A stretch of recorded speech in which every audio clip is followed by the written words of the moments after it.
ലോക്സഭാ തെരഞ്ഞെടുപ്പ് അഞ്ചാം ഘട്ടത്തിലേക്ക് പ്രവേശിക്കുകയാണ്. പശ്ചിമ ബംഗാളും ഉത്തർപ്രദേശും മഹാരാഷ്ട്രയുമൊക്കെ അഞ്ചാം ഘട്ടത്തിൽ വോട്ട് ചെയ്യാൻ പോകുന്നു. സത്യത്തിൽ ഈ അഞ്ചാം ഘട്ടം എന്തുമാത്രം പ്രാധാന്യമുള്ളതാണ്? പശ്ചിമ ബംഗാൾ പോലെ വളരെ പ്രധാനപ്പെട്ട ഒരു സംസ്ഥാനത്ത് BJP അതിൻ്റെ സകല സാധ്യതകളും പാറ്റുന്നത് നാം കാണുന്നു. അപ്പുറത്ത് അമാനുഷയെപ്പോലെ നിന്നുകൊണ്ട് BJPയെ ചെറുക്കും എന്ന് ആവർത്തിക്കുകയാണ് നിയമസഭാ തെരഞ്ഞെടുപ്പ് വിജയത്തിൻ്റെ ആവേശത്തിൽ മമതാ ബാനർജി. ഇത്തവണ കഴിഞ്ഞ തവണത്തെ വോട്ടിംഗ് പാറ്റേൺ നിലനിർത്താൻ, സീറ്റ് പാറ്റേൺ നിലനിർത്താൻ, അതിനപ്പുറം പോകാൻ BJPക്ക് കഴിയുമോ? അതോ BJP ഉണ്ടാക്കിയ നേട്ടത്തെ തച്ചു തകർക്കാൻ മമതാ ബാനർജിയുടെ മുന്നേറ്റത്തിന് കഴിയുമോ എന്ന ചോദ്യം ഉണ്ട്. ഒപ്പം മറ്റ് സംസ്ഥാനങ്ങളിലെ തെരഞ്ഞെടുപ്പ് ചിത്രവും വളരെ പ്രാധാന്യമുള്ളതാണ്. BJPയെ സംബന്ധിച്ച് അവരുടെ പുതിയ തന്ത്രങ്ങൾ, പൗരത്വമടക്കമുള്ള അവരുടെ പുതിയ നീക്കങ്ങൾ എന്തുമാത്രം പ്രധാനപ്പെട്ട ഫാക്ടറായി പ്രവർത്തിക്കാൻ ശേഷിയുള്ളതാണ്. ഒപ്പം മറ്റെന്തൊക്കെ ഘടകങ്ങളുണ്ട് BJPയെ തളർത്തുന്നതോ അതോ അവർക്ക് ആവേശം നൽകുന്നതോ അഞ്ചാം ഘട്ടം? ഈ വിഷയം സംസാരിക്കും നമ്മൾ.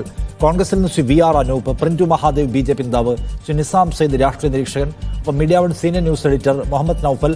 ഉത്തരേന്ത്യയിലെ വിവിധ സംസ്ഥാനങ്ങളിലൂടെ അദ്ദേഹത്തിൻ്റെ തെരഞ്ഞെടുപ്പ് റിപ്പോർട്ടിംഗ് പര്യടനം തുടരുകയാണ്. ഇപ്പോൾ പശ്ചിമ ബംഗാളിൽ നമ്മോടൊപ്പം തത്സമയം ചേരുന്നു. ആദ്യം നൌഫൽ, ഈ പശ്ചിമ ബംഗാളിലേക്ക് എല്ലാവരും, പ്രത്യേകിച്ച് ഇന്ത്യ സഖ്യത്തിലെ അല്ലെങ്കിൽ BJP വിരുദ്ധ രാഷ്ട്രീയമുള്ള മനുഷ്യർ മുഴുവൻ ഉറ്റുനോക്കുന്ന ഒരു സംസ്ഥാനമാണ്. മമതാ ബാനർജി അവരുടെ ആധിപത്യവും അവരുടെ തേരോട്ടവും തുടരും എന്ന് പൊതുവെ വിചാരിക്കപ്പെടുന്നുണ്ട് അവിടെ നിന്ന്. പക്ഷേ കഴിഞ്ഞ തവണത്തെ സീറ്റ് ഷെയർ നമുക്കറിയാം. ഇത്തവണ മമത അവരുടെ അത്ഭുതം കുറച്ചുകൂടി വലുതായി ആവർത്തിക്കാൻ പോവുകയാണോ? അതോ മമതയെയും ആശങ്കപ്പെടുത്തുന്ന ഘടകങ്ങൾ ബംഗാളിൽ ഉയർന്നു വന്നിട്ടുണ്ടോ?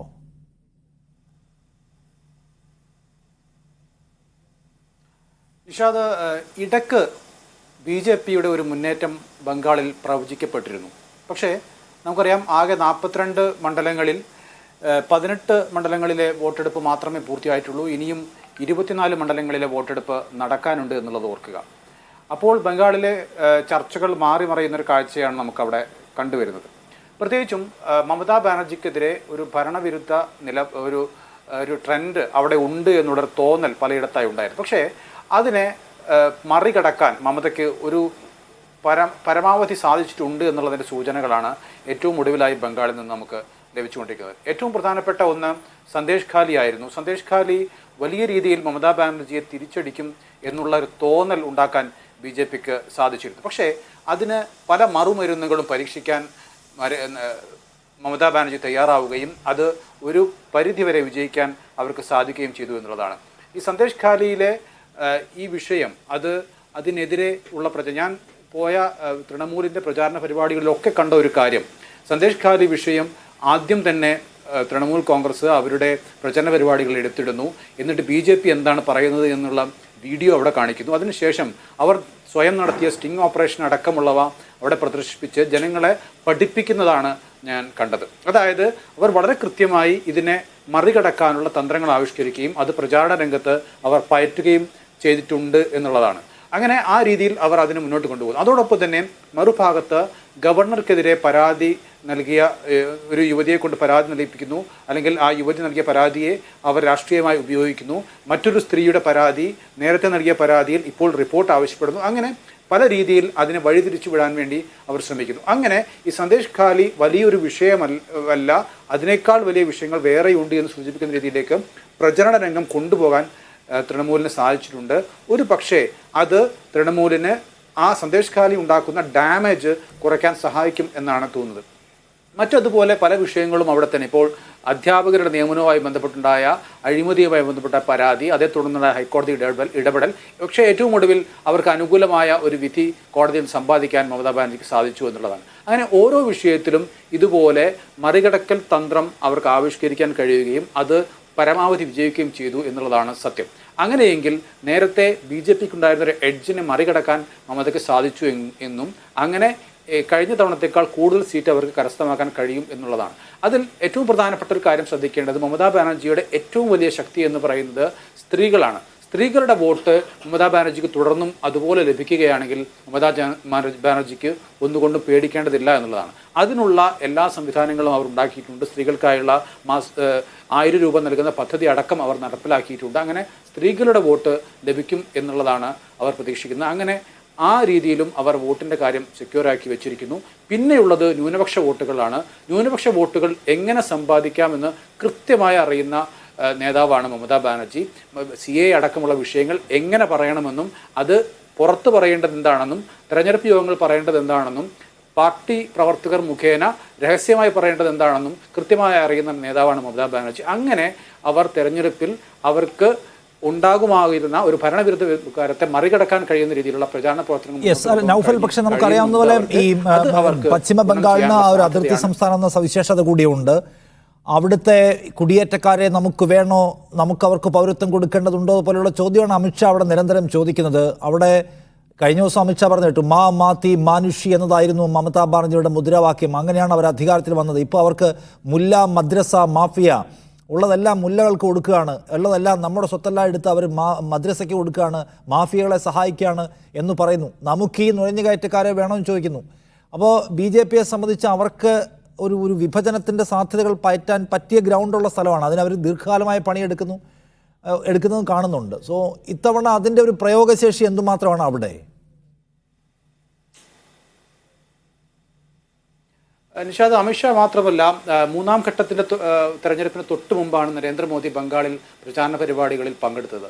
അതിൽ അദ്ദേഹം പ്രത്യേകമായി പറഞ്ഞിരുന്നു, അതായത് കോൺഗ്രസ് മമതാ ബാനർജിയുമൊക്കെ മുസ്ലിങ്ങൾക്ക് അല്ലെങ്കിൽ ന്യൂനപക്ഷങ്ങൾക്ക് അനുകൂലമായ നിലപാട് സ്വീകരിക്കുന്നു, അവർക്ക് ആനുകൂല്യങ്ങൾ ഒരുപാട് നൽകുന്നു, ഹിന്ദുക്കൾ മാറി നിൽക്കേണ്ട ഒരു അവസ്ഥ വരും എന്ന് ഈ രണ്ട് നേതാക്കന്മാരും അവരുടെ പ്രസംഗങ്ങളിൽ പ്രധാനമായും ഉന്നയിക്കുന്നുണ്ട്. പക്ഷേ അത് സത്യത്തിൽ ബംഗാളിലെ ജനതയുടെ ഒരു പൊതു സ്വഭാവം മനസ്സിലാക്കാത്ത രീതിയിലുള്ള പ്രസംഗങ്ങളായിരുന്നു അത് എന്നാണ് സൂചിപ്പിക്കേണ്ടി വരുന്നത്. കാരണം രാമനവമി പോലും ആഘോഷിക്കാൻ കഴിയാത്ത അവസ്ഥയിലേക്ക് ബംഗാളിലെ ഹിന്ദുക്കൾ മാറിയിരിക്കുന്നു എന്നൊക്കെയാണ് പ്രധാനമന്ത്രി അവിടെ പ്രസംഗിക്കുന്നത്. പക്ഷേ ബംഗാളിൽ രാമനല്ല അവിടുത്തെ പ്രധാന ദൈവം. അവർ പ്രധാനമായും കാളിയെയും ദുർഗയെയും ഒക്കെയാണ് അവർ പരമപ്രധാനമായി കാണുന്നത്. അവിടെ രാമൻ അത്രത്തോളം അവരെ ബാധിക്കുന്നില്ല എന്നുള്ളതാണ് സത്യം. പലപ്പോഴും ആളുകളോട് സംസാരിച്ചപ്പോൾ എനിക്ക് ബോധ്യമായ ഒരു കാര്യം, രാമക്ഷേത്രവുമായി ബന്ധപ്പെട്ട് അവരോട് ചോദിക്കുമ്പോൾ അത് ഒരു ക്ഷേത്രമുണ്ടാക്കി എന്നതിനേക്കാൾ ഉപരി അവരത് വലിയ രാഷ്ട്രീയ നേട്ടമായിട്ടൊന്നും ആളുകൾ അതേക്കുറിച്ച് കാണുന്നില്ല.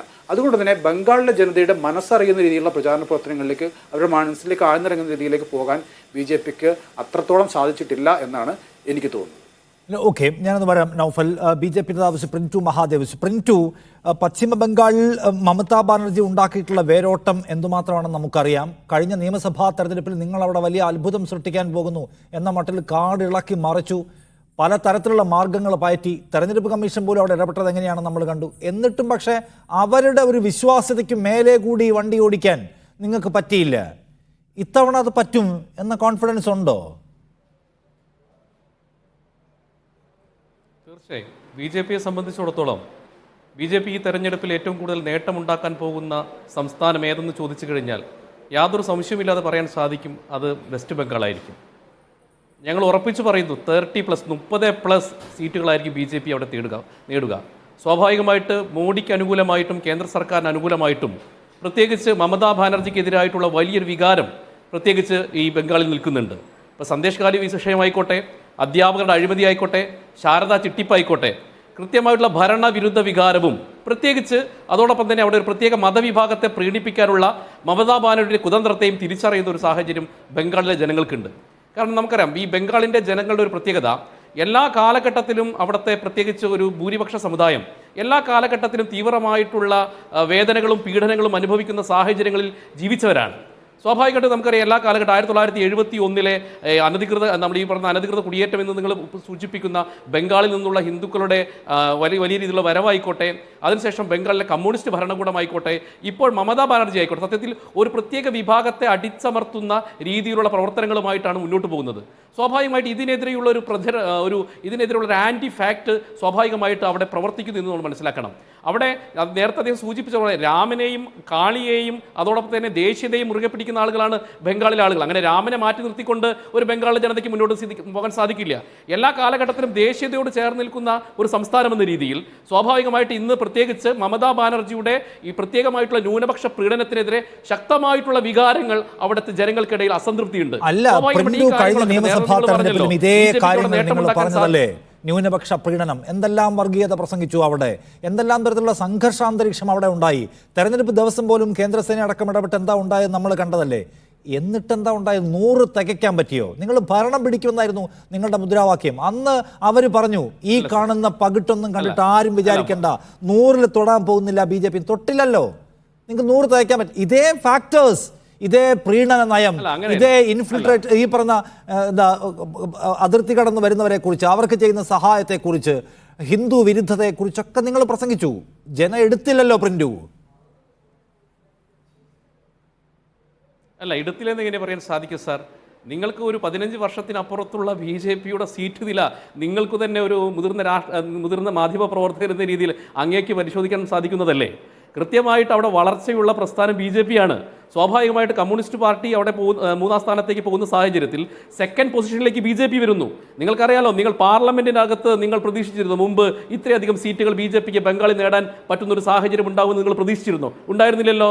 അവിടെ 18 സീറ്റുകളോളം BJP നേടുന്ന സാഹചര്യം ബംഗാളിനകത്ത് ഉണ്ടാകുന്നു, പാർലമെന്റിനകത്താണെന്ന് നിങ്ങൾ മനസ്സിലാക്കണം. അപ്പോൾ സ്വാഭാവികമായിട്ട് ആ പഴയ 10 വർഷത്തെ അന്ന് മമതയുടെ ഒരു തുടക്കമെന്ന രീതിയിലും മമതാ ബാനർജി ജനങ്ങളോട് ചെയ്തിട്ടുള്ള പല നിലപാടുകളും മമതയോട് നമുക്കറിയാലോ. സംസ്ഥാനത്തിന് ദീദി, കേന്ദ്രത്തിൽ ദാദ എന്നുള്ളതായിരുന്നു അവരുടെ ഒരു പോളിസി. സ്വാഭാവികമായിട്ട് സംസ്ഥാനത്തിൽ ദീദി എന്ന രീതിയിൽ മമതാ ബാനർജിയോട് കൂടുതൽ സ്നേഹം നടന്നു. പക്ഷേ ഇന്ന് മമതയുടെ ഈ കുതന്ത്രങ്ങളെയും കുടിലതന്ത്രങ്ങളെയും അവിടുത്തെ ജനങ്ങൾ തിരിച്ചറിയാൻ തുടങ്ങിയിട്ടുണ്ട്. അവരുടെ ഭരണം സത്യത്തിൽ ഏകാധിപത്യ ഭരണം, പ്രത്യേകിച്ച് ഒരു മതവിഭാഗത്തെ പ്രീണനം നടത്തുന്ന ശ്രമം, അതോടൊപ്പം തന്നെ ഇപ്പോൾ CA അടക്കമുള്ള വിഷയങ്ങളിൽ അവരുടെ നിലപാട്, ആ നിലപാട് അവിടുത്തെ ജനങ്ങൾക്ക് സ്വാഭാവികമായിട്ട് ഭീതി ഉണർത്തുന്നുണ്ട്. അപ്പൊ സ്വാഭാവികമായിട്ട് മമതാ ബാനർജിയുടെ പറയുന്നത് എന്താണ്? നിങ്ങൾ ഈ പൗരത്വത്തിന് അപേക്ഷിക്കാൻ പോയാൽ അസമിലെ ആളുകളുടെ ഗതി വരും. നിങ്ങൾ ഓൾറെഡി ഇവിടെ പൗരത്വമുള്ള എല്ലാ അവകാശത്തോടും കൂടി ഇവിടെ ജീവിക്കുന്നവരാണ്. BJPയുടെ ഈ കൺകെട്ടിൽ വീഴാൻ പാടില്ല. നിങ്ങൾ അപേക്ഷിക്കരുത്, നിങ്ങൾ ഒരു രേഖയും ഹാജരാക്കാൻ പോകരുത്, നിങ്ങൾക്ക് അല്ലെങ്കിലും പ്രശ്നമൊന്നുമില്ല എന്നാണ്. അതുകൊണ്ട് അതല്ലേ ആൾക്കാർ കേട്ടത്. അപേക്ഷകളുടെ എണ്ണം നോക്ക്, അവിടുത്തെ ആളുകൾ മുഴുവൻ അപേക്ഷിച്ചിരിക്കുകയാണോ? അല്ലല്ലോ. അല്ല, അപേക്ഷകരുടെ എണ്ണത്തിന് കണക്കവിടെ നിൽക്കട്ടെ സാർ. നമ്മൾ രാജ്യത്തൊരു നിയമം നടപ്പിലാക്കുമ്പോൾ ആ രാജ്യത്തിൽ പ്രത്യേകിച്ച് ബംഗാളിലെ ജനത, നമുക്കറിയാം, അവർ വിഭജനാന്തരം ഭാരതത്തിൽ ഏറ്റവും അധികം ത്യാഗങ്ങൾ അനുഭവിച്ച ആളുകൾ എന്ന് പറഞ്ഞാൽ ബംഗാളിലെ ഹിന്ദുക്കളാണ്. നമുക്കറിയാം, കിഴക്കൻ ബംഗാളിൽ ഉണ്ടായിട്ടുള്ള 2.5 കോടി ഹിന്ദു വിഭാഗത്തിൽപ്പെട്ട ആളുകൾക്ക് ഏറ്റവും കൂടുതൽ വംശഹത്യ നേരിട്ടത് ബംഗാളിലാണ്. ആ സാഹചര്യമൊക്കെ നമുക്കറിയാമല്ലോ. ആ സാഹചര്യത്തിൽ നിന്ന് സ്വാഭാവികമായിട്ട് അഭയം എന്ന രീതിയിൽ അവർക്ക് വരേണ്ടത് ഈ പറയുന്ന വെസ്റ്റ് ബംഗാളിലേക്കായിരുന്നു. ആ വെസ്റ്റ് ബംഗാളിലെ ജനതയ്ക്ക് സ്വാഭാവികമായിട്ട് പൗരത്വം കിട്ടുന്ന അവരുടെ അവകാശമാണ്. ആ അവകാശത്തെ കൃത്യമായി ന്യായീകരിക്കുന്ന രീതിയിലാണ് കേന്ദ്ര സർക്കാർ CAയുമായി വന്നത്. അപ്പോൾ സ്വാഭാവികമായിട്ട് ഇവിടെ അത് CA നടപ്പിലാക്കുന്ന സമയത്ത് മമതാ ബാനർജിയുടെ അനധികൃത കുടിയേറ്റക്കാർക്ക് ഈ രാജ്യത്തിന്റെ പൗരന്മാരാകാനുള്ള അവസരം നഷ്ടമാകുന്നു എന്ന് മമത തിരിച്ചറിയുന്നു. മമതയുടെ അവിടുത്തെ വോട്ട് ബാങ്ക് എന്ന് പറയുന്നത് കൃത്യമായിട്ട് നമുക്ക് പരിശോധിച്ചാൽ മനസ്സിലാക്കാൻ സാധിക്കും. അനധികൃതമായി കുടിയേറിയിട്ടുള്ള ഒരു പ്രത്യേക വിഭാഗത്തിൽപ്പെട്ട ആളുകളാണ് മമതയുടെ വോട്ട് ബാങ്ക്. അതോടൊപ്പം തന്നെ ഹിന്ദു സമൂഹത്തെയും കൂടെ നിർത്താൻ മമതയ്ക്ക് സാധിച്ചിരുന്നു. അതിന് വ്യത്യാസമായിക്കൊണ്ട് ഈ സമയം ഹിന്ദു കമ്മ്യൂണിറ്റി BJPക്കൊപ്പം ഉറച്ചു നിൽക്കുമെന്നുള്ളതാണ് ഞങ്ങളുടെ വിശ്വാസം. നിരീക്ഷകൻ നിസാം സയ്യിദ് പ്രിന്റു പറയുന്നത് കേൾക്കുക. അയാൾ പറയുന്നത് ഈ പശ്ചിമ ബംഗാളിൽ എന്തായിരുന്നു BJPയുടെ സ്ഥിതി? BJP ഇന്ന് 80ഓളം സീറ്റുകളുള്ള നിയമസഭയിലെ പ്രധാനപ്പെട്ട കക്ഷിയാണ്. അവിടെ ഉണ്ടായിരുന്ന ഇടതുപക്ഷത്തിൻ്റെ കാലത്തിന് ശേഷം അവിടെ തൃണമൂലിന് ബദലായി ഉയർന്നു വരുന്ന വലിയ കക്ഷി BJPയാണ്. ലോക്സഭയിൽ അവർക്ക് 10-18 അംഗങ്ങളുണ്ട്, ചെറിയ കക്ഷിയല്ല. അപ്പോൾ അവരുടെ ഗ്രോത്തിൻ്റെ ഒരു ചരിത്രം പരിശോധിച്ചാൽ ഞങ്ങൾ ഇതേ രാഷ്ട്രീയം പറഞ്ഞ് ഇതേ ഐഡിയ അവതരിപ്പിച്ചുകൊണ്ട് ഇനിയും വളരും. അത് ലോജിക്കലായ ഒരു വാദമാണ് ശ്രീ നിസാം.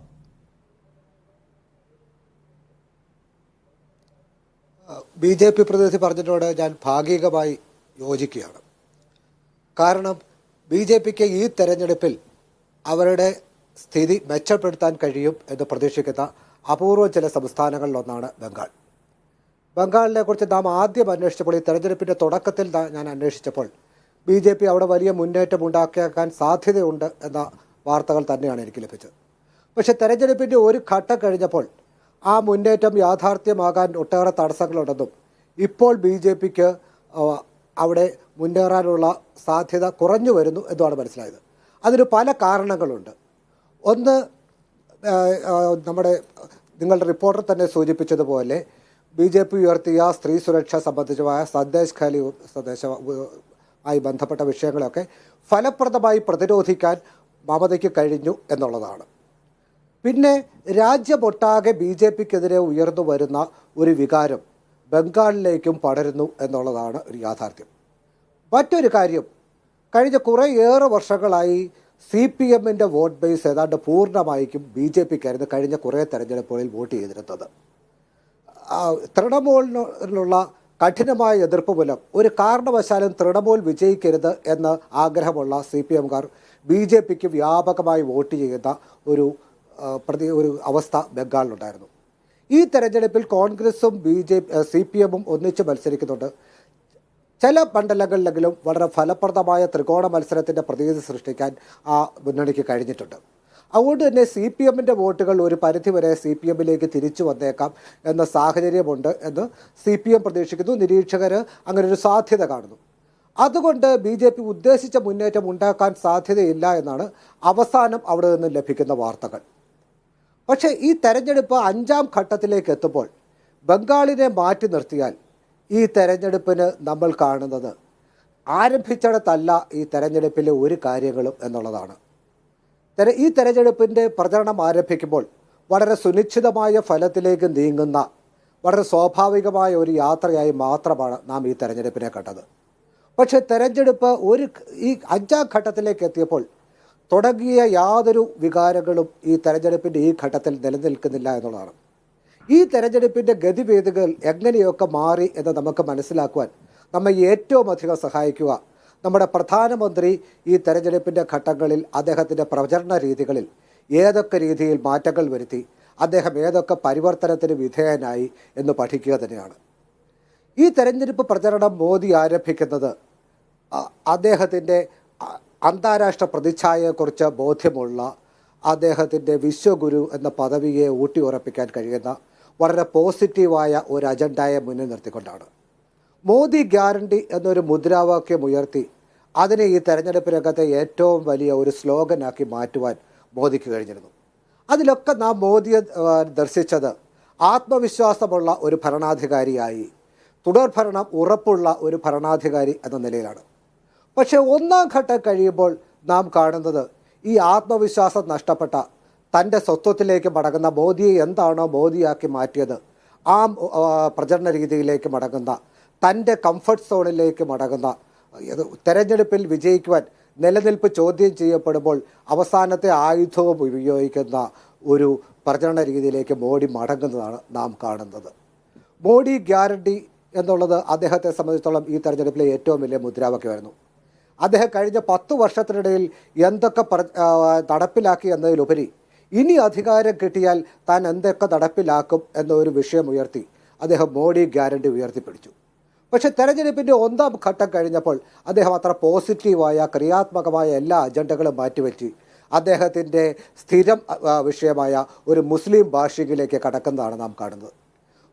കോൺഗ്രസ് മാനിഫെസ്റ്റോ ഉയർത്തിക്കാട്ടി മുസ്ലിം ഭാഷയിലേക്ക് അദ്ദേഹം വളരെ തീവ്രമായ നിലപാടുകൾ എടുക്കുന്നത് നാം കണ്ടു. ഓരോ ഘട്ടം കഴിയുന്നതോറും അദ്ദേഹം ഈ മുസ്ലിം വിദ്വേഷത്തെ കൂടുതൽ തീവ്രമാക്കി മാറ്റുന്നതാണ് നാം കാണുന്നത്. ഇതിൽ നിന്നൊക്കെ നാം മനസ്സിലാക്കേണ്ടത് തൻ്റെ കോർ കോൺസ്റ്റിറ്റ്യുവൻസിയെ പോലും പിടിച്ചു നിർത്തുവാൻ അധ്വാനം ആവശ്യമാണ് എന്ന് തിരിച്ചറിയുന്ന ഒരു മോഡിയാണ് ഈ തെരഞ്ഞെടുപ്പിൻ്റെ ഓരോ ഘട്ടത്തിലും ഉണ്ടാകുന്നതാണ്.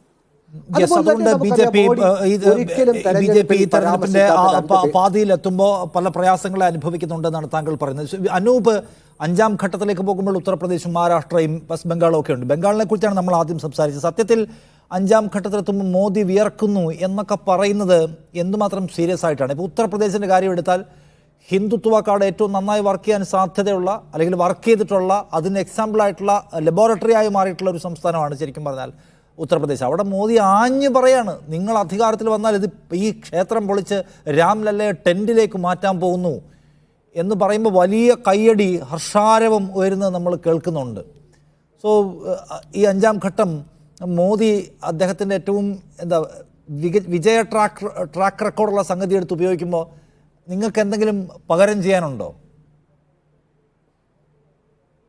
അല്ല, മോദി വിയർക്കുന്നു എന്നൊക്കെ പറഞ്ഞാൽ അതൊരു അമിത ആത്മവിശ്വാസ പ്രകടനമാണെന്നൊക്കെ തോന്നാം. പക്ഷേ യാഥാർത്ഥ്യം എന്താണ്? ഈ തെരഞ്ഞെടുപ്പ് പ്രഖ്യാപിക്കപ്പെട്ട അന്ന് മുതൽ വിവിധ ഘട്ടങ്ങളിൽ BJPക്ക് സംഭവിച്ച വലിയൊരു പരിണാമം നമ്മുടെ മുന്നിലുണ്ട്. ഇവിടെ പ്രധാനമന്ത്രി പ്രത്യേകിച്ച് പ്രതിരോധത്തിൻ്റെ ഭാഷയിലായിരിക്കുകയാണ്. കോൺഗ്രസിൻ്റെ തെരഞ്ഞെടുപ്പ് മാനിഫെസ്റ്റോയുടെ ഏറ്റവും വലിയ പ്രചാരകനായി പ്രധാനമന്ത്രി മാറി. അദ്ദേഹം ആദ്യം പറഞ്ഞു മുസ്ലിം ലീഗാണ് കോൺഗ്രസിൻ്റെ മാനിഫെസ്റ്റോ തയ്യാറാക്കിയത്. പിന്നെ പറയുന്നു മാവോയിസ്റ്റുകളാണ് കോൺഗ്രസിൻ്റെ മാനിഫെസ്റ്റോ തയ്യാറാക്കിയത്. സത്യത്തിൽ 2 ടേം തുടർച്ചയായി അധികാരത്തിലിരുന്ന ഒരു പ്രധാനമന്ത്രി ഭരണ തുടർച്ചയ്ക്ക് വേണ്ടിയല്ല അദ്ദേഹം വോട്ട് ചോദിക്കുന്നത്, മറിച്ച് പ്രതിപക്ഷത്തെ ആക്രമിക്കുന്നു. അദ്ദേഹം പ്രതിപക്ഷത്തെ പ്രതിരോധിക്കേണ്ടി വരുന്നു എന്നുള്ളതാണ്. മുൻ തെരഞ്ഞെടുപ്പുകളിൽ പ്രതിപക്ഷത്തെ അവഗണിച്ചിരുന്ന മോദിക്ക് അദ്ദേഹത്തിൻ്റെ ഏറ്റവും കൂടുതൽ വാക്കുകൾ, അദ്ദേഹത്തിൻ്റെ ഏറ്റവും വലിയ ഊർജം പ്രതിപക്ഷത്തെ, പ്രത്യേകിച്ച് കോൺഗ്രസിനെ, ഇന്ത്യ മുന്നണിയെ ആക്രമിക്കാൻ വിനിയോഗിക്കേണ്ടി വരുന്നു എന്നുള്ളതാണ്. ഇവിടെ അജണ്ട തീരുമാനിക്കുന്നത് ആരാ? കോൺഗ്രസ്, ഇന്ത്യ മുന്നണി അജണ്ട തീരുമാനിക്കുന്ന തരത്തിലേക്ക് കാര്യങ്ങൾ എത്തിയിരിക്കുന്നു എന്നുള്ളതാണ്. നമ്മളൊക്കെ ആദ്യം വിചാരിച്ചത് രാമക്ഷേത്രവുമായി ബന്ധപ്പെട്ടൊരു വലിയ തീവ്ര വൈകാരികത ഈ രാജ്യത്തുണ്ടാവുകയും ഈ തെരഞ്ഞെടുപ്പിൽ ഒരു ഈസി വാക്ക് ഓവർ ആയിരിക്കുമെന്നുള്ള പ്രതീതി തുടക്കത്തിൽ സൃഷ്ടിക്കപ്പെട്ടിരുന്നെങ്കിൽ ഇവിടെ അതിനപ്പുറത്ത് അതൊന്നും നടക്കാതിരിക്കുകയും പ്രധാനമന്ത്രി നിരന്തരം പറഞ്ഞുകൊണ്ടിരിക്കുകയാണ്. ഇപ്പോൾ ഏറ്റവും അവസാനം അദ്ദേഹം പറഞ്ഞത് എന്താ? രാജ്യത്ത് കോൺഗ്രസ് അധികാരത്തിൽ വന്നാൽ, കോൺഗ്രസ് അധികാരത്തിൽ വരുന്നൊരു സാഹചര്യത്തെ പോലും നരേന്ദ്രമോദി മുൻകൂട്ടി കാണുകയാണ്. അതുപോലും മനഃശാസ്ത്രപരമായി കോൺഗ്രസിൻ്റെ വിജയമാണ്. നരേന്ദ്രമോദി പറയുന്നത് കോൺഗ്രസ് അധികാരത്തിൽ വന്നാൽ ഈ പറയുന്ന രാമക്ഷേത്രം ബുൾഡോസർ വെച്ച് തകർക്കും. മല്ലികാർജ്ജുൻ ഖാർഗെ അതിന് വളരെ കൃത്യമായി വ്യക്തമായി അദ്ദേഹം മറുപടി പറഞ്ഞു. അദ്ദേഹം പറഞ്ഞു ബുൾഡോസർ ഉപയോഗിക്കുന്നത് ഞങ്ങളുടെ രാഷ്ട്രീയമല്ല. BJPയുടെ അജണ്ടയിൽ കോൺഗ്രസ് വീഴുന്നില്ല. കോൺഗ്രസ് കൃത്യമായി പറയുകയാണ് ഈ രാജ്യത്തെ ആളുകളെ വിഭജിക്കാൻ ശ്രമിക്കുന്നത് BJP ആണെന്നുള്ള വളരെ കൃത്യമായ രാഷ്ട്രീയമായ മെസ്സേജ് കോൺഗ്രസ് കൊടുക്കുന്നു. മാത്രമല്ല അതിനെ BJP ഉദ്ദേശിക്കുന്ന രീതിയിൽ പ്രതിരോധിക്കുന്നില്ല എന്നുള്ളത് വളരെ വ്യക്തമാണ്. അതുമാത്രമല്ല അദ്ദേഹം പറയുന്നു സൗത്ത് ഇന്ത്യ, നിങ്ങൾ സനാതന ധർമ്മത്തെക്കുറിച്ച് സൗത്ത് ഇന്ത്യയിൽ കോൺഗ്രസിൻ്റെ സഖ്യകക്ഷികൾ ആക്രമിക്കുകയാണ്. അപ്പോൾ ഉത്തരേന്ത്യക്കെതിരെ സൗത്ത് ഇന്ത്യ, ഹിന്ദുക്കൾക്കെതിരെ മുസ്ലിം എന്നൊക്കെ പറഞ്ഞുകൊണ്ട് ഒരു രാജ്യത്തിൻ്റെ പ്രധാനമന്ത്രി തന്നെ മുൻകാലങ്ങളിൽ BJPയുടെ വിദ്വേഷ പ്രചാരകരായ നേതാക്കന്മാരായിരുന്നുവെങ്കിൽ പ്രധാനമന്ത്രി തന്നെ നേരിട്ട് അദ്ദേഹം അത്തരൊരു പ്രതിച്ഛായയെക്കുറിച്ച് ആകുലതകളില്ലാതെ, ഒരു ബാധ്യതയുമില്ലാതെ പ്രധാനമന്ത്രി തന്നെ നേരിട്ട് വിദ്വേഷ പ്രസംഗം നടത്തേണ്ട അവസ്ഥയിലേക്ക് മോദി വരുന്നു എന്നുള്ളിടത്താണ് കോൺഗ്രസിൻ്റെ ആത്മവിശ്വാസത്തിൻ്റെ പ്രധാനപ്പെട്ട ഘടകം എന്ന് പറയുന്നത്. ശരി, ഞാൻ പറയാം. നൗഫൽ, ഇതിനകത്ത് ബംഗാളിലേക്കും തിരിച്ചു വന്നാൽ, ഇപ്പം നേരത്തെ നിസാം സെയ്ദ് ചൂണ്ടിക്കാണിച്ചത് വളരെ പ്രധാനപ്പെട്ട കാര്യമാണ്. ആദ്യം പ്രിൻറ്റു മഹാദേവ് BJP പ്രതി ആത്മവിശ്വാസം പ്രകടിപ്പിച്ചത് അവരുടെ ഗ്രാജ്വൽ ഗ്രോത്തിനെ കുറിച്ചാണ്. എന്നാൽ ആ ഗ്രാജ്വൽ ഗ്രോത്തിൻ്റെ ഒരു തുടർച്ചയല്ല ഇത്തവണ സംഭവിക്കാൻ പോകുന്നത് എന്ന് ചൂണ്ടിക്കാണിക്കാൻ നിസാം, അതായത് CPIMൻ്റെ ഒരു തകർച്ചയുടെ കാലത്ത് അതിനെ ആരാണ് എൻകാഷ് ചെയ്തത്? അത് BJP വന്നു. അവിടെ CPMൻ്റെ വോട്ട് ബാങ്കിനെ അവരെടുത്തു. പക്ഷേ ഇത്തവണ CPM ആവട്ടെ വളരെ സുദീർഘമായ പ്രവർത്തനത്തിലൂടെ തിരിച്ചു വരാനുള്ള വലിയ പരിശ്രമം നടത്തുകയാണ്. DYFIയുടെയൊക്കെ നേതൃത്വത്തിൽ അവിടെ നടത്തിക്കൊണ്ടിരിക്കുന്ന പരിപാടികൾ നമ്മൾ കാണുന്നുണ്ട്. അവർ ഗ്രൗണ്ടിൽ പ്രവർത്തിക്കുന്നു. അപ്പോൾ അതിൻ്റെ ഒരു സംഗതി വിസിബിളാണ്. അതിൻ്റെ നേരിയതെങ്കിലും ഒരു തിരിച്ചുവരവ് എന്തുമാത്രം ശക്തമായിരിക്കുന്നത് കണ്ടറിയണം.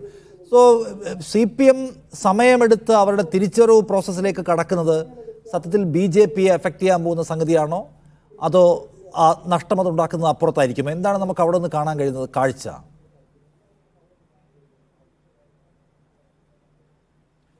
അദ്ദേഹം പറഞ്ഞതിൽ ശരിയാണെന്ന് തോന്നുന്നു. കാരണം CPMൻ്റെ സാധാരണ പുറത്തേക്ക് പോയിരുന്ന വോട്ട് ഇത്തവണ അങ്ങനെ പോകില്ല എന്നുള്ള കാര്യം ഉറപ്പാണ്. കാരണം അത്രത്തോളം കൃത്യമായുള്ള പ്രവർത്തനമാണ് CPM അവിടെ നടത്തിക്കൊണ്ടിരിക്കുന്നത്. പ്രത്യേകിച്ചും അവരുടെ സംസ്ഥാന സെക്രട്ടറി മുഹമ്മദ് സലീമാണ് മുർഷിദാബാദിൽ മത്സരിക്കുന്നത്.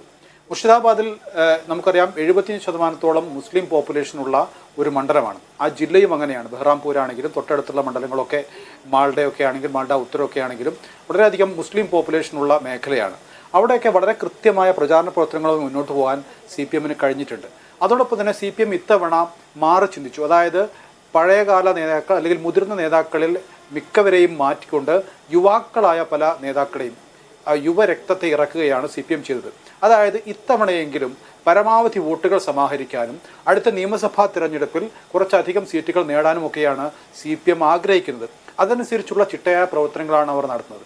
അവരുടെ കേഡർ വോട്ടുകൾ പൂർണ്ണമായും പെട്ടിയിൽ വീഴുക എന്നുള്ള ഒരൊറ്റ ചിന്തയിലാണ് ഇപ്പോൾ അവർ മുന്നോട്ട് പോകുന്നത്. അതുകൊണ്ട് തന്നെ അവരിപ്പോഴും CPMനെ കോൺഗ്രസിനെ കൃത്യമായി അവരോടൊപ്പം പങ്കുചേർന്ന് കൃത്യമായ രീതിയിലുള്ള പ്രചാരണ പ്രവർത്തനങ്ങളുമായി മുന്നോട്ട് പോവുകയാണ്.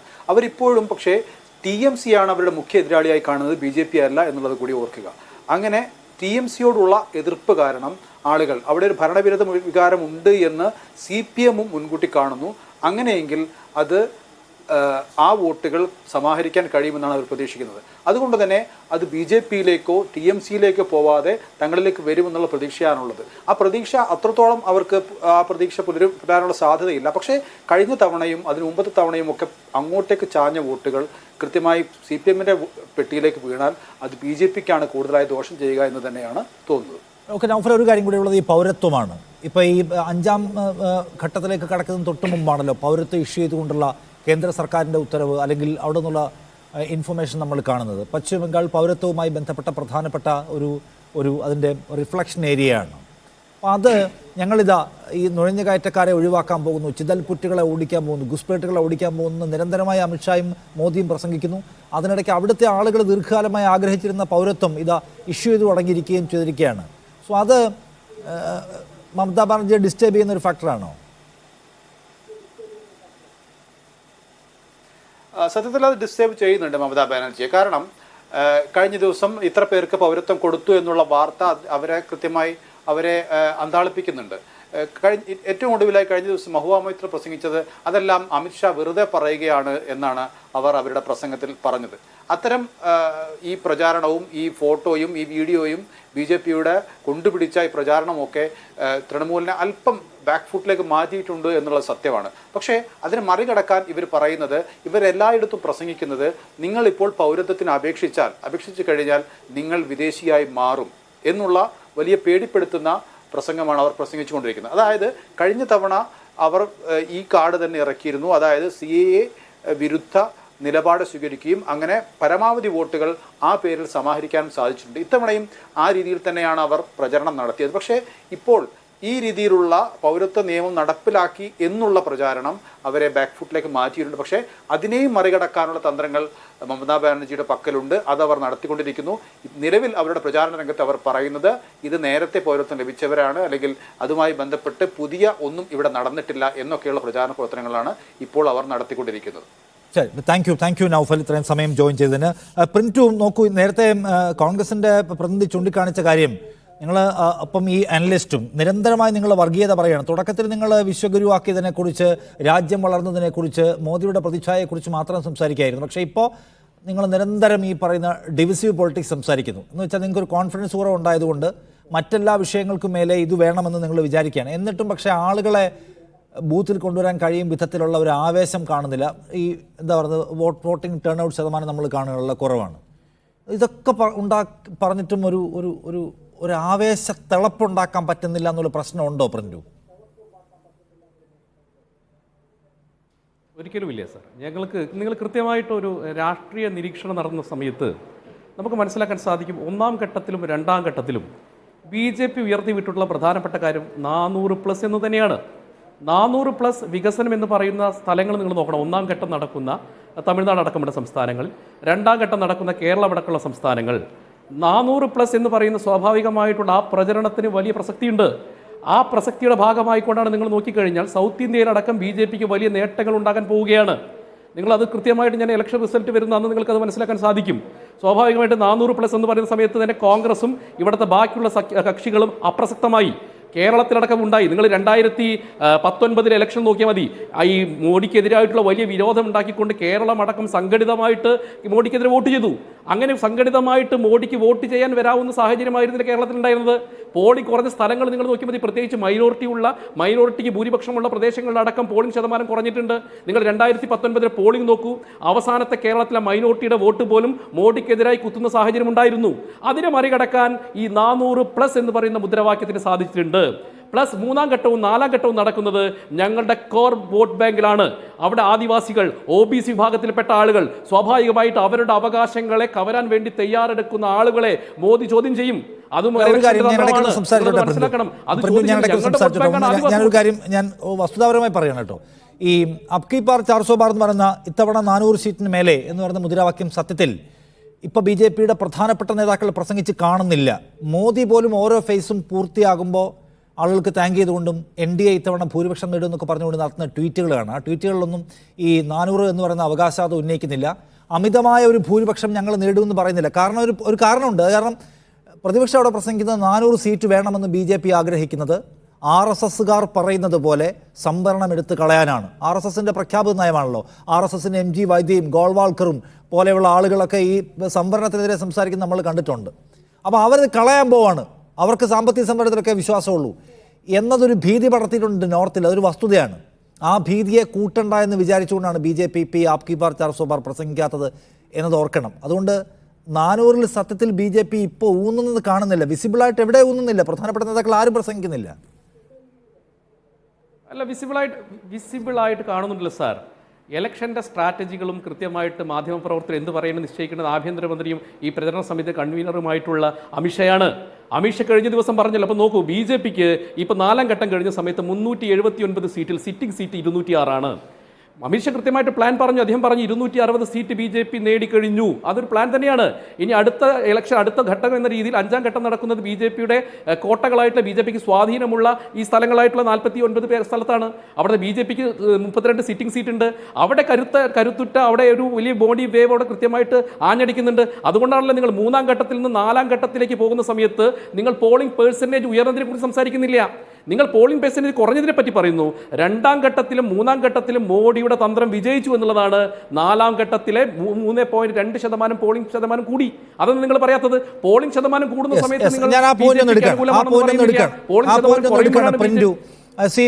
നിസാം സയ്യിദ് നോക്കൂ, പ്രിന്റു പറയുന്നത് നേരെ മറിച്ചാണ്. അതായത് മോദിക്ക് ഇത്രയെല്ലാം പറഞ്ഞിട്ടും ഒരു മോദി ബ്രാൻഡ് ആവേശം ഉണ്ടാക്കാൻ കഴിയാത്തത് കൊണ്ടാണ് പോളിംഗ് പേഴ്സൻറ്റേജ് ടേൺ ഔട്ട് കുറയുന്നതാണ് എല്ലാവരും നിരീക്ഷിക്കുന്നത്.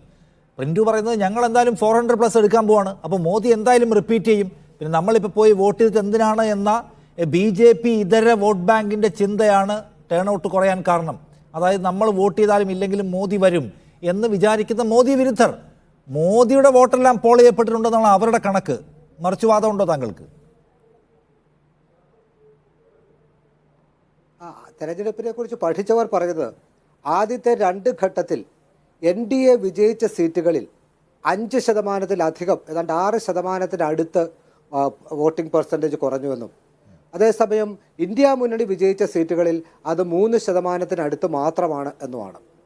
സാധാരണഗതിയിൽ അത്തരം കണക്കുകളിൽ നിന്ന് നാം മനസ്സിലാക്കാറുള്ളത് BJP വിജയിച്ച സീറ്റുകളിലാണ് വോട്ടിംഗ് ശതമാനം കുറയുന്നതെങ്കിൽ അത് വിജയിച്ച പാർട്ടിക്കാണ് അതിൻ്റെ ക്ഷീണം ഉണ്ടാകുന്നതെന്നുള്ളതാണ് തെരഞ്ഞെടുപ്പുകൾ പഠിച്ചാൽ നമുക്ക് മനസ്സിലാകുന്നത്. തെരഞ്ഞെടുപ്പുകളുടെ ചരിത്രത്തിൽ നിന്നും നാം മനസ്സിലാക്കുന്ന ഒരു കാര്യം അതാണ്. അപ്പോൾ BJPക്ക് വോട്ട് ചെയ്യാനുള്ള ആളുകളുടെ ആവേശം കുറഞ്ഞു എന്നുള്ളതാണ്. 5% വോട്ട് BJP വിജയിച്ച സീറ്റുകളിൽ കുറഞ്ഞു എന്നതിൽ നിന്ന് നാം സാധാരണഗതിയിൽ മനസ്സിലാക്കേണ്ടത്. അതേ അവസ്ഥയാണ് ഇന്ത്യ മുന്നണിയുടെ വിജയിച്ച സീറ്റുകളിൽ 3% മാത്രമേ കുറഞ്ഞിട്ടുള്ളൂവെങ്കിൽ ഇന്ത്യ മുന്നണിക്ക് BJPയുടെ അത്രയും ക്ഷീണം ഉണ്ടാകുന്നില്ല എന്നുള്ളതാണ് യാഥാർത്ഥ്യം. ഈ വോട്ടിംഗ് പെർസെൻറ്റേജിനൊക്കെ അപ്പുറത്ത് നാം മനസ്സിലാക്കേണ്ട മറ്റൊരു കാര്യം, ഈ 400 സീറ്റ് എന്നുള്ള മുദ്രാവാക്യം BJPക്ക് വലിയ തിരിച്ചടിയായി എന്നുള്ളത്. 400 പാർ എന്നുള്ളത് Samvidhan ഖത്തറെ may hey, constitution is in danger, ഭരണഘടന അപകടത്തിലാണ്, ഭരണഘടന ഉറപ്പ് നൽകുന്ന മൂല്യങ്ങൾ അവകാശങ്ങൾ അപകടത്തിലാണ് എന്ന പ്രചരണത്തിന് വലിയ സ്വീകാര്യത ലഭിക്കുന്നു എന്ന് മനസ്സിലാക്കിക്കൊണ്ടാണ് 2 ഘട്ടം കഴിഞ്ഞപ്പോഴേക്ക് 400 പാർ എന്നുള്ള മുദ്രാവാക്യം ഉപേക്ഷിപ്പിക്കാൻ BJPക്ക് നിർബന്ധിതരായി തീർന്നതെന്നാണ് നമുക്ക് മനസ്സിലാക്കാൻ കഴിയുന്നത്. പ്രധാനമന്ത്രി തന്നെ പറഞ്ഞു 400 പാർ എന്നുള്ളത് പ്രധാനമന്ത്രിയുടെ മുദ്രാവാക്യമോ BJPയുടെ മുദ്രാവാക്യമോ ആയിരുന്നില്ല, അത് ജനങ്ങൾ പറഞ്ഞ ഒരു കാര്യം മാത്രമായിരുന്നു എന്നാണ് അദ്ദേഹം ഇപ്പോൾ പറയുന്നത്. അങ്ങനെ അദ്ദേഹം ഈ തെരഞ്ഞെടുപ്പിൻ്റെ ഘട്ടത്തിൽ ഒട്ടേറെ കാര്യങ്ങൾ മാറ്റുന്നുണ്ട്. അദ്ദേഹം, നമുക്കറിയാം, നരേന്ദ്രമോദി ഒരിക്കലും തെരഞ്ഞെടുപ്പ് ഘട്ടത്തിൽ പരാമർശിക്കാത്ത 2 പേരുകളാണ് അംബാനിയും അദാനിയും. അംബാനിയും അദാനിയും BJPയെ സംബന്ധിച്ചിടത്തോളം, നരേന്ദ്രമോദിയെ സംബന്ധിച്ചിടത്തോളം വിശുദ്ധ പശുക്കളാണ്. അവരെ വിമർശിക്കുന്നത് പോയിട്ട് തെരഞ്ഞെടുപ്പ് വേളകളിൽ അവരെ പരാമർശിക്കുന്നത് പോലും ഒരിക്കലും BJPയോ നരേന്ദ്രമോദിയോ തയ്യാറിട്ടില്ല. പക്ഷെ നമ്മളെയൊക്കെ അത്ഭുതപ്പെടുത്തിക്കൊണ്ട് അംബാനിയും അദാനിയും വിമർശിക്കുന്നത് രാഹുൽ ഗാന്ധി നിർത്തിവെച്ചിരിക്കുന്നു. അംബാനിയും അദാനിയും കള്ളപ്പണത്തിൻ്റെ ചാക്കുകെട്ടുകൾ ടെമ്പോയിലാക്കി കോൺഗ്രസിന് നൽകിയിരിക്കുന്നു എന്നൊരു ആരോപണം നരേന്ദ്രമോദി ഉയർത്തുകയാണ്. ഇത് നമ്മൾ ഒരിക്കലും സംഭവിക്കാൻ സാധ്യതയില്ലാത്തൊരു കാര്യമായി നമ്മൾ കരുതാണ്. അംബാനിയും അദാനിയും തെരഞ്ഞെടുപ്പ് നരേറ്റീവിൻ്റെ മധ്യത്തിലേക്ക് നരേന്ദ്രമോദി തന്നെ വലിച്ചെടുക്കുന്നുള്ളത്. ഇതിൽ 2 സാധ്യതകളാണുള്ളത്. ഒന്ന്, അംബാനിയുടെയും അദാനിയുടെയും കൂട്ടുകാരാണ് മോദി എന്നുള്ള രാഹുൽ ഗാന്ധി നിരന്തരമായി ഉന്നയിക്കുന്ന ആരോപണത്തിന് ജനങ്ങളുടെ ഇടയിൽ സ്വീകാര്യത ലഭിക്കുന്നു എന്ന് മോഡി തിരിച്ചറിയുന്നു. അതിനെ കൗണ്ടർ ചെയ്യേണ്ട ആവശ്യമുണ്ട് എന്ന് മോഡിക്ക് ബോധ്യമാകുന്നു. അതിൻ്റെ പേരിൽ കോൺഗ്രസുമായി അംബാനിയും അദാനിയും ബന്ധം സ്ഥാപിച്ചിരിക്കുന്നു എന്ന് അദ്ദേഹം പ്രസംഗിക്കുന്നു. അതല്ല എങ്കിൽ മറ്റൊരു സാധ്യത ഉള്ളത്, നരേന്ദ്രമോദി അറിയാതെ അംബാനിയും അദാനിയും കോൺഗ്രസിന് പണം നൽകിയിരിക്കുന്നു. അംബാനി എല്ലാവർക്കും പണം നൽകുമെന്ന് നമുക്കറിയാം. പക്ഷേ നരേന്ദ്രമോദിയുടെ മാത്രം സൃഷ്ടിയായ അദാനി കോൺഗ്രസിന് പണം നൽകിയിട്ടുണ്ട് എന്ന വിവരം മോഡി അറിയുകയും മോഡി അതിൽ അസ്വസ്ഥനാകുകയും ചെയ്യുന്നു എന്നുണ്ടെങ്കിൽ അത് ഈ തെരഞ്ഞെടുപ്പിൻ്റെ കാറ്റ് എങ്ങോട്ടാണ് എന്നുള്ളത് കൃത്യമായി നമുക്ക് നൽകുന്ന ഒരു സന്ദേശമാണ്. അതുപോലെ തന്നെയാണ് കഴിഞ്ഞ 2-3 ദിവസമായി നമ്മൾ ശ്രദ്ധിച്ചറിയാം, നരേന്ദ്രമോദി എക്കാലത്തും തെരഞ്ഞെടുപ്പ് യോഗങ്ങളിൽ അദ്ദേഹത്തിൻ്റെ പേര് മാത്രമേ പരാമർശിക്കാറുള്ളായിരുന്നു. BJP-യുടേതാകട്ടെ അദ്ദേഹത്തിൻ്റെ ഘടകകക്ഷികളുടേതാകട്ടെ മറ്റൊരാളുടെയും പേര് അദ്ദേഹം പരാമർശിക്കാറില്ലായിരുന്നു. പക്ഷേ ഉത്തർപ്രദേശിൽ കഴിഞ്ഞ ദിവസങ്ങളിൽ നടന്ന എല്ലാ മീറ്റിങ്ങുകളിലും യോഗിയെക്കുറിച്ച് അദ്ദേഹം വലിയ പുകഴ്ത്തി സംസാരിക്കുന്നു. യോഗിയിൽ നിന്നും കോൺഗ്രസ് കണ്ടുപഠിക്കണം ബുൾഡോസർ എങ്ങനെയാണ് ഉപയോഗിക്കേണ്ടതെന്ന്. ബുൾഡോസർ രാമക്ഷേത്രത്തിന് നേരെയല്ല, കുറ്റവാളികൾക്ക് നേരെയാണ് യോഗി ഉപയോഗിക്കുന്നത്. യോഗിയുടെ നയങ്ങൾക്ക് നിങ്ങൾ പിന്തുണ നൽകുന്നു. യോഗിയെ തെരഞ്ഞെടുപ്പ് ഡിസ്കോഴ്സിൻ്റെ മധ്യത്തിലേക്ക് വലിച്ചുകൊണ്ടുവരാൻ യോഗിക്ക് വേണ്ടി പിന്തുണ ആവശ്യപ്പെടുന്ന ഒരു തലത്തിലേക്ക് നരേന്ദ്രമോദി മാറുന്നു. നമുക്കറിയാം, ഈ തെരഞ്ഞെടുപ്പിൻ്റെ പല ഘട്ടങ്ങളിലും യോഗി തെരഞ്ഞെടുപ്പ് രംഗത്ത് വളരെയൊന്നും സജീവമല്ല എന്നുള്ള റിപ്പോർട്ടുകളുണ്ടായിരുന്നു യുപിയിൽ നിന്ന്. മോദിയും ഷായും ഈ തെരഞ്ഞെടുപ്പിൽ വൻ വിജയം നേടി തിരിച്ചു വന്നു കഴിഞ്ഞാൽ വസുന്ധര രാജ സിന്ധ്യയുടെയും ശിവരാജ് സിംഗ് ചൗഹാന്റെയും അവസ്ഥയായിരിക്കും തനിക്കെന്ന് യോഗി ഭയപ്പെടുന്നു എന്ന് വാർത്തകളുണ്ട്. അപ്പൊ അത്തരം ഘടകങ്ങൾ മോദിയുടെ ഒരു സെറ്റ് ബാക്കിലേക്ക് പോകാനുള്ള സാധ്യതയിലേക്ക് താങ്കൾ വിരൽ ചൂണ്ടുക. ചർച്ചയിലേക്ക് വീണ്ടും VR അനൂപ്, നേരത്തെ നിസാം സേദ് ചൂണ്ടിക്കാണിച്ച ഒരു കാര്യം ഇൻട്രസ്റ്റിംഗ് ആണ്. അതായത് യോഗി ആദിത്യനാഥിന്റെ അൺഹാപ്പിനെസ് അവിടെ ഒരു തെരഞ്ഞെടുപ്പ് ഫാക്ടർ ആവാൻ പോകുന്നു. സത്യത്തിൽ നിങ്ങൾക്ക് അങ്ങനെ ഒരു അധിക പ്രതീക്ഷയുണ്ടോ? യോഗി ആദിത്യനാഥും മോദിയും തമ്മിലുള്ള ആഭ്യന്തര സംഘർഷങ്ങളിൽ പ്രതീക്ഷ അർപ്പിക്കണോ വേണ്ടേ എന്നതിലുപരിയായി മോദിയുടെ ഭാഷയിലും ശരീരഭാഷയിലും മുൻ തിരഞ്ഞെടുപ്പുകളിൽ നിന്നുള്ള വലിയൊരു മാറ്റമുണ്ട്. അദ്ദേഹം ആവർത്തിച്ച് മോഡിയെ വിജയിപ്പിക്കണമെന്ന് മോഡി തന്നെ പറഞ്ഞുകൊണ്ടിരിക്കുകയായിരുന്നു കഴിഞ്ഞ തെരഞ്ഞെടുപ്പുകളെങ്കിൽ ഇപ്പോൾ മോദി പറയുന്നത് മോദിയെ വിജയിപ്പിക്കണം എന്നല്ല, കോൺഗ്രസിനെ വിജയിപ്പിക്കരുത്. കോൺഗ്രസ് ഞാൻ അധികാരത്തിൽ വന്നാൽ, സംഘപരിവാർ അധികാരത്തിൽ വന്നാൽ, BJP സഖ്യ അധികാരത്തിൽ വന്നാൽ എന്തു ചെയ്യും എന്നല്ല പറയുന്നത്. കോൺഗ്രസ് അധികാരത്തിൽ വന്നാൽ സംഭവിക്കാൻ പോകുന്നത് അത് വലിയൊരു മാറ്റമാണ്. കോൺഗ്രസ് അധികാരത്തിൽ വന്നാൽ ബാബർ മസ്ജിദ് പുനഃസ്ഥാപിക്കും, കോൺഗ്രസ് അധികാരത്തിൽ വന്നാൽ രാമക്ഷേത്രം ബുൾഡോസ് ചെയ്യും എന്നൊക്കെ മോഡി നിരന്തരം ആവർത്തിച്ചുകൊണ്ടിരിക്കുകയാണ്. അത് തന്നെ അദ്ദേഹത്തിൻ്റെ ആത്മവിശ്വാസത്തിലുണ്ടായ വലിയൊരു കുറവാണ്. കോൺഗ്രസ് അധികാരത്തിൽ വരാവുന്ന ഒരു സാധ്യത മോദി മുൻകൂട്ടി കാണുന്നു എന്ന തരത്തിൽ മോഡിയുടെ ക്യാമ്പയിൻ പോവുകയാണ്. അത് മാത്രമല്ല, ഞാൻ നേരത്തെ സൂചിപ്പിച്ചു, കോൺഗ്രസിൻ്റെ തെരഞ്ഞെടുപ്പ് മാനിഫെസ്റ്റോയെ ഇത്ര വലിയൊരു ചർച്ചയാക്കിയത്, വിജയമാക്കിയത് നരേന്ദ്രമോദിയാണ്. അദ്ദേഹം നിരന്തരം കോൺഗ്രസിൻ്റെ മാനിഫെസ്റ്റോയെ കുറിച്ച് സംസാരിച്ചുകൊണ്ടിരിക്കുകയാണ്. കോൺഗ്രസ് മാനിഫെസ്റ്റോയിൽ പറയുന്ന കാര്യങ്ങൾ, നേരത്തെ പറഞ്ഞ വിദ്വേഷ പ്രസംഗത്തിൻ്റെ മാതൃകതയിൽ അത് മുസ്ലിം ലീഗാണ് കോൺഗ്രസിൻ്റെ മാനിഫെസ്റ്റോ നിർണ്ണയിക്കുന്നത്, മാവോയിസ്റ്റുകളാണെന്ന് പറഞ്ഞുകൊണ്ട് കോൺഗ്രസിനെ ഈ തെരഞ്ഞെടുപ്പിനകത്ത് ഒരു സജീവമാക്കി നിർത്തിയതിൽ മോദിക്ക് വലിയ പങ്കുണ്ടെന്ന് മാത്രമല്ല, സംഘപരിവാർ വിരുദ്ധ വോട്ടുകൾ സമാഹരിക്കാൻ കോൺഗ്രസ്സിനാണ് വോട്ട് ചെയ്യേണ്ടത് എന്നുള്ള വളരെ കൃത്യമായ സന്ദേശം മോദി കൊടുക്കുന്നു. അത് മാത്രമല്ല, മോദിക്ക് എതിരായി ഇന്ത്യയിലെ മധ്യവർഗത്തിൽ നമുക്കറിയാം, പാർട്ടികൾക്ക് പുറത്ത് യൂട്യൂബേഴ്സായ ധ്രുവിനെ പോലുള്ള പുതിയ ആളുകളൊക്കെ രംഗത്ത് വരുന്നത് ഇന്ത്യയിലെ പുതിയ മധ്യവർഗം, അതുപോലെ സാധാരണക്കാർ ഉൾപ്പെടെയുള്ള ആളുകൾ മോദിക്ക് എതിരായി ഒരു നിശബ്ദ തരംഗമുണ്ട്. മോദിക്ക് അനുകൂലമായി ഒരു തരംഗമില്ല എന്ന് മാത്രമല്ല, മോദിക്ക് എതിരായി ഒരു നിശബ്ദമായ ധ്രുവീകരണം ഈ രാജ്യത്ത് നടക്കുന്നു എന്നുള്ളതാണ്. നേരത്തെ സൂചിപ്പിക്കപ്പെട്ടു, ഇവിടെ മോഡിയുടെ സുഹൃത്തുക്കളായിരുന്ന കോർപ്പറേറ്റുകൾ പോലും മോഡിയെ കൈവിടുന്നു എന്നുള്ള ആശങ്ക മോഡി പുറത്തേക്ക് പറയുകയോ അല്ലെങ്കിൽ അങ്ങനെ പറയാൻ നിർബന്ധിതമാവുകയോ ചെയ്തു എന്ന് മാത്രമല്ല, ഇന്ന് അദ്ദേഹം പറഞ്ഞിട്ടുണ്ട്, എനിക്ക് പത്രമാധ്യമങ്ങൾ, ഇന്ത്യയിലെ നാഷണൽ മീഡിയ എങ്ങനെയൊക്കെയാണ് മോഡിയെ ഈ കഴിഞ്ഞ വർഷങ്ങളിൽ സഹായിച്ചത് എന്ന് നമുക്ക് വളരെ കൃത്യമായി അറിയുന്ന കാര്യമാണ്. പക്ഷേ അദ്ദേഹം ഇന്ന് മീഡിയയെ കുറ്റം പറയുകയാണ്, മീഡിയ എനിക്കെതിരാണെന്ന് പറയുകയാണ്. ഇന്നലെകളിൽ മോഡിയെ സഹായിച്ചിരുന്ന വിഭാഗങ്ങളെ, വ്യത്യസ്ത താല്പര്യങ്ങളെ പോലും സംശയിക്കേണ്ട അവസ്ഥയിലേക്ക് മോദി വന്നിരിക്കുന്നു എന്നുള്ളതാണ് യാഥാർത്ഥ്യം. ഇപ്പോൾ പറയുന്നത് എന്താ? അവസാന അമിത്ഷായുടെ സ്റ്റേറ്റ്മെൻറ്റ്, പാക് അധീന കാശ്മീർ വീണ്ടും അധികാരത്തിൽ വന്നാൽ പിടിച്ചെടുക്കുക എന്നുള്ളതാണ്.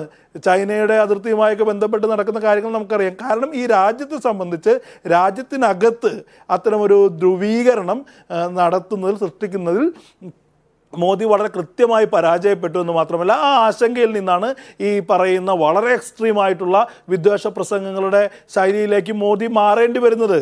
ഇടക്കാലത്ത് മോഡിയെ ഒരു വികസനത്തിൻ്റെ ഒരു പ്രതിരൂപമാക്കി മോദി ഡെവലപ്മെൻറ്റിൻ്റെ ആളാണെന്നൊക്കെ ചിത്രീകരിക്കാൻ, അത്തരം അജണ്ടകളിലാണ് മോഡി ഊന്നതെന്ന് ചിത്രീകരിക്കാൻ, അത്തരത്തിൽ മധ്യവർഗ വോട്ടുകൾ സമാഹരിക്കാനൊക്കെ ശ്രമങ്ങൾ നടത്തിയെങ്കിൽ പിന്നീട് അവസാന ഘട്ടത്തിലേക്ക് എത്തുമ്പോൾ അതൊക്കെ മാറ്റി നിർത്തിക്കൊണ്ട് മോദിയുടെ ഏക അജണ്ടയും ഏക ആശ്രയവും വിദ്വേഷമാവുക എന്നുള്ളതിനർത്ഥം മോദിക്ക് മറ്റെല്ലാ പ്രതീക്ഷകളും നഷ്ടപ്പെട്ടു എന്നുള്ളതാണ്.